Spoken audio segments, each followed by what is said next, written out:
হেই যে ভাইজান, বুকটা অমন কাচু মাচু কেন? শুনলাম খুব নাকি চড়ে যা।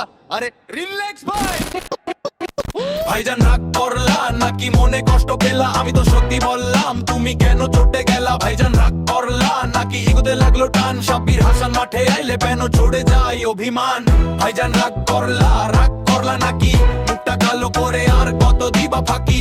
ভাইজান রাগ করলা নাকি মুখটা কালো করে আর কত দিবা ফাঁকি? অনলাইনে তুমি মস্ত বড় হিরো, সাব্বির হাসানের সামনে তোমার দান হয়ে যায় জিরো। কমেন্ট বক্সে এসে তুমি মারো বড় ডায়লগ, বাস্তবেতে দেখলে তোমায় মনে হয় যেন ফ্রোগো।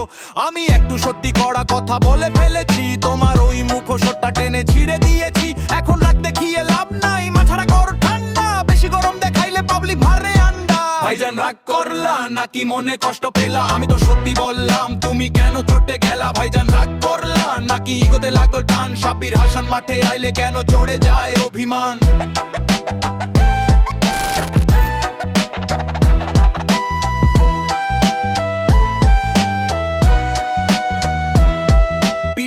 করো হিংসা, সামনে বলো ভাই ভাই, তোমার মতো ফেক মানুষের আমার কোনো দরকার নাই। উন্নতিটা দেখে আমার জ্বলছে তোমার বুক, তাই তো রাগ দেখিয়ে এখন লুকিয়েছো ওই মুখ। র্যাপের মাঠে সাব্বির রাজা তুমি কে?